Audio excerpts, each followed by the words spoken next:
ये जो दो शिप्स हैं, right, these two ships, these are battle ships, और ये भी आर्म्ड है, लेकिन आप देख रहे हैं इसके ऊपर और रडार और यंत्र एंड फ्यूलिंग, इसमें लिखा है साफ तौर पे फ्यूलिंग। तो फ्यूल का ये लोग फ्यूल कर रहे हैं, यानी कि लंबा अपना सी में ज्यादा देर तक ये ऑपरेशनल हो पाए, उसलिए नो मिशन टू डिस्टेंट। अब जरा इधर चलिए अरब सागर की तरफ। एक नेवी ऑफिसर की जान भी पहलगाम में गई है, और यह कहा जा रहा है कि इस बार असल में जब यह प्रतिशोध होगा तो पहला बार नेवी की तरफ से हो सकता है। अरब सागर में अलर्ट मोड पर नेवी बैटल ग्रुप, नेवी की ताकत से पाकिस्तान के छूटे पसीने। आईएनएस सूरत, ब्रह्मोस ड्रिल्स और आईएनएस विक्रांत रेड्डी तनाव के बीच में एक्स पर, जिसको आप ट्विटर नाम से भी जानते हैं, इंडियन नेवी ने किया पोस्ट में नेवी का hashtag any time anywhere any how, मतलब कभी भी किसी भी सिचुएशन के लिए तैयारी है यहां। और ये तैयारी असल में कहां कैसी है ये भी समझने की कोशिश करेंगे। इधर तो पाकिस्तान में, और अभी ये देखिए, fuelling the maritime might, no mission too distant, no sea too far. ये तस्वीरें क्या कह रही हैं मेजर आर्या? ये देखिए, this is full operational deployment of the Indian navy, और मुझे देख के तो बड़ी खुशी हो रही है। ये देखिए, fuelling the maritime might, they are fuelling, they are also using fuel to supply the other ships, and these are actually. आइए जरा इधर आइए और करीब से समझाइए, और ये बताइए कि ये दिख क्या कह रहा है। वो रहा आपका प्रोब जिससे आप समझाएंगे। आप प्लीज उधर जाएं और बताएं कि ये तस्वीर एक लेमैन के लिए कैसे एक्सप्लेन करेंगे आप? देखिए, मैं आपको बताता हूं कि ये जो दो शिप्स हैं, right, these two ships, these are battle ships, और ये भी आर्म्ड है, लेकिन आप देख रहे हैं इसके ऊपर और रडार और यंत्र एंड फ्यूलिंग, इसमें लिखा है साफ तौर पे फ्यूलिंग।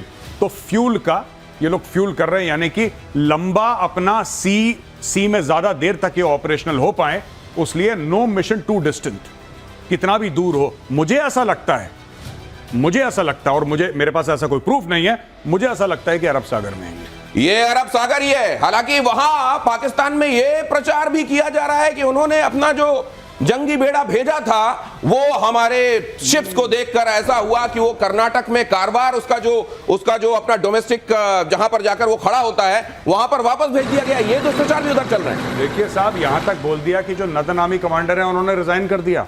लीजिए, ये देखिए साहब, नदन आर्मी कमांडर ने डर के मारे ये कह रहे हैं पाकिस्तानी रिजाइन कर दिया है, और जो तारड़ है उनका मंत्री, हाँ, वो व्हाट्सएप के स्क्रीनशॉट लगाता है वो, और वो कहता है कि हमने इंडिया का प्रोपेगेंडा एक्सपोज कर दिया। हाँ, पाकिस्तानियों के बैंक अकाउंट में भारत लाखों रुपए डाल रहा है आतंकवाद करने के लिए। हाँ, तो मैंने ट्वीट करा, मैंने बोला भैया टीडीएस वीडीएस काटे थे कि नहीं काटे थे? प्रॉपर आप ये समझ लीजिए कि भारत को कोई पाकिस्तानी आतंकवादी चाहिए, और हम उसके बैंक अकाउंट में पैसे डाल रहे हैं।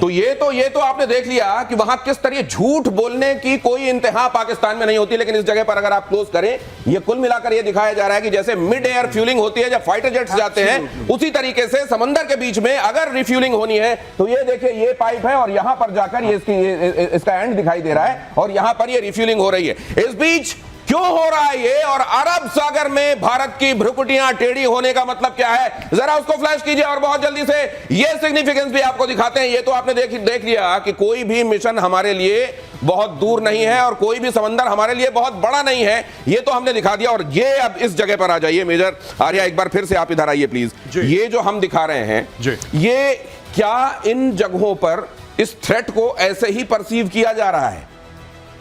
देखिए, सबसे मतलब क्या 71 वाला डर फिर से लग रहा है इनको? नहीं, वो तो है ही, और रजिस्टर्ड टारगेट नेवी के उनमें से एक होगा ये। आप जरा इसको थोड़ा सा ब्रॉड करिए, थोड़ा सा बड़ा करिए इसको, तो मैं जाके आप आइए प्लीज, आप इधर आइए और इधर समझाइए। मैं इसको ऑपरेट करता हूं, आप बताइएगा कितना बड़ा रखना है, कितना छोटा। जी बताइए। जी, मैं थोड़ा इसको जूम कर रहा हूं, ये लीजिए। बेहतर है, बिल्कुल बेहतर। हाँ। ये देखिए साहब, ये जो हम लोग कहते हैं Bin Qasim port, this is actually the port. हाँ। और ये जो दूर मैप पे दिख रहा है ना आपको, दूर नहीं है एक्चुअली, ये काफी पास है, और यहां पे टर्मिनल है। ये मेजर पोर्ट है पाकिस्तान का, जिसका नाम है बिन कासिम पोर्ट। ये कराची का पोर्ट है। ठीक है जी। दूसरा पोर्ट इनका गवादर है, ये जो दिखाया जा रहा है गवादर पोर्ट, ये इनका दूसरा पोर्ट है जो चाइना ने बनाया है। और गवादर को लेकर कभी ये कहा जाता है कि हमको ऑफर किया गया था? क्या ये बात सच है? ग्वादर एक्चुअली ओमान का हिस्सा था, पाकिस्तान का हिस्सा नहीं था। हमें ऑफर करा बहुत पहले, 50s की बात है, तब हमने मना कर दिया कि हमें ग्वादर नहीं चाहिए, और ये पाकिस्तान को, फिर पाकिस्तान ने ले लिया। पहले हमें ऑफर करता लीडरशिप किसकी थी? वो आप बेहतर जानते हैं किसकी लीडरशिप थी 50 के दशक में। अब मैं क्या बताऊं आपको, आप तो जानते ही हैं, बेहतर जानते हैं मुझसे। मुझे तो कुछ गुलाब का फूल जैसा दिखाई दे रहा है, लेकिन आगे बढ़ते हैं, चलिए आगे चलते हैं। जी जी। तो ये बात है, हाँ। ये यहाँ पे, और ये जैसे ग्वादर और मैंने कराची पोर्ट बताया, ये अरब सागर है। जो आप बात कर रहे हैं ना रिफ्यूलिंग की, हाँ। जो अभी हमने इसके पहले स्लाइड दिखाई थी, मुझे ऐसा लगता है कि रिफ्यूलिंग इधर ही कहीं हो रही है इस इलाके में। और मतलब अब इसको थोड़ा सा जूम आउट करता हूं, जी बिल्कुल, क्योंकि हमने वो पोजीशन देख ली। अब ये आ गए हम, मतलब यहां कहीं पर तैनाती है जी ये। हाँ, अगर यहां पे कहीं इनकी तैनाती है, जो कि यहीं पे मतलब बनता है, हाँ। तो इनका एम क्या हो सकता है? हाँ। नंबर 1, अगर हम ब्लॉकेड करते हैं, हाँ। ब्लॉकेड करते हैं पाकिस्तान का, तो ग्वादर से लेकर कराची आपको पूरा इलाका ब्लॉकेड करना पड़ेगा। ठीक है। इसलिए आपने अपना एक एयरक्राफ्ट कैरियर वहां पे डाला, और जब कैरियर जाएगा तो कैरियर ग्रुप जाएगा, यानी कि सबमरीन जाएंगी, फ्रिगेट जाएंगी, मिसाइल बोट जाएंगी, डिस्ट्रॉयर जाएगा, एयरक्राफ्ट होते हैं, सारा तामझाम होता है कि इकोसिस्टम जाता है। यहां पे ये ओ, और दूसरे ये बताया जा रहा है, और श्रीवास्तव सर बता रहे थे, सर आपको भी मैं चाहूंगा यहां पर आए जरा प्लीज, ये सबमरीन के बारे में तो स्थिति ये है, मेजर आप आ जाए अपनी जगह पर, सबमरीन के बारे में स्थिति तो ये है कि कोई जानता भी नहीं कि उनकी तैनाती कहां है। बिल्कुल सही आपने कहा, अरिहात और अरिघात न्यूक्लियर सबमरीन्स हैं। They can remain under water for as long as they wish. वो कहां पर हैं, नेवल हेडक्वार्टर्स में भी किसी को पता नहीं रहता, और कहीं पता नहीं रहता, तो उनके ऊपर, उनके सहारे वो नीचे हैं, ऊपर आपका पूरा फ्लीट है। और यहां पर जो ब्लॉकेड होगा, तो उधर से पानी बंद जी, इधर से तेल बंद जी, और पानी बंद तो हुक्का बंद। ये जगह जो है सर, यहीं पर इनके कंटेनर टर्मिनल्स हैं ज्यादातर, यहीं से कहा जाता है 60 से 90% तक इनका कारोबार होता है। बिल्कुल सही कहा आपने। और अब अगर ये बंद हो जाता है तो चीन क्या करेगा, क्या सप्लाई करेगा, किस चीज से लड़ोगे? हथियार आएगा, कितनी बार जहाज से हथियार आएगा, कितनी बार जहाज से हथियार आएगा? ये खबर देखिए, आप अपनी जगह पर आइए सर। अरब सागर में भारतीय नौसेना के बेड़े से पाकिस्तान कितना डरा हुआ है और स्ट्रेटजी क्या है वो आपने देखा। अब अगर भारत इन तमाम जगहों पर किसी भी जगह पर जाकर उसकी गर्दन पकड़ सकता है, कॉलर पकड़ सकता है, तो क्या क्या हो सकता है? क्या ये अभी से कुछ दिखाई दे रहा है? इन बैठकों के बीच में क्या कुछ ऐसा है जो दिखाई दे रहा है कि इस जगह से पहला कुछ होता हुआ दिखाई देगा? क्या, अगर आपको मतलब ये स्ट्रैटेजिक है, हो सकता है आप इसको डिस्कस ना करना चाहें, लेकिन मोस्ट प्रोबेबली किस जगह से कुछ चीजें होती हुई दिखाई दे रही हैं? कहना बहुत ज्यादा मुश्किल है। मैं आपको सच बताऊंगा, कोई भी फौजी आपको ये नहीं बोलेगा कि ऐसा होगा, क्योंकि हमें एक्चुअली नहीं पता। ये बात सच है, किसी को नहीं पता, क्योंकि जैसा सर ने बताया, सर ने क्या बताया, INS अरिहंत कहां है ये नेवल हेडक्वार्टर को नहीं पता। कुछ लोगों को पता है नेवल हेडक्वार्टर में, जैसे चीफ को पता होगा, या कुछ लोग होंगे जो उसके साथ इन्वॉल्व होंगे। तो ये चीजें इतनी खुफिया होती हैं कि मैं बोल दूं कि मेरा ये आइडिया है, वो फिर बात गलत हो जाएगी। Nobody knows what they will do, but they will do it all of a sudden. It will be violent, it will be disproportionate. ये जरूर बात है, इतना मैं गारंटी करता हूं। वायलेंट होगा, डिस्प्रोपोर्शनेट होगा, मतलब ये कि अगर उधर से एक चींटी आ रही है तो इधर से एक हाथी भेजा जाएगा, ऐसा बताया जा रहा है। लेकिन यहां हमने आपको बताया स्ट्रैटेजी क्या क्या हो सकती है, कराची के संदर्भ में स्ट्रैटेजी क्या हो सकती है। इस बार बहुत सारे लोग ये एंटिसिपेट कर रहे हैं कि शायद वो जगह कराची होगी। इस एंटिसिपेशन की वजह क्या है? क्योंकि पाकिस्तान का मैक्सिमम GDP कराची से आता है। अगर आप कराची को रोक देंगे, पाकिस्तान बंद हो जाएगा, पाकिस्तान की इकोनॉमिक कमर टूट जाएगी। कराची तकरीबन 65% GDP पाकिस्तान का देता है।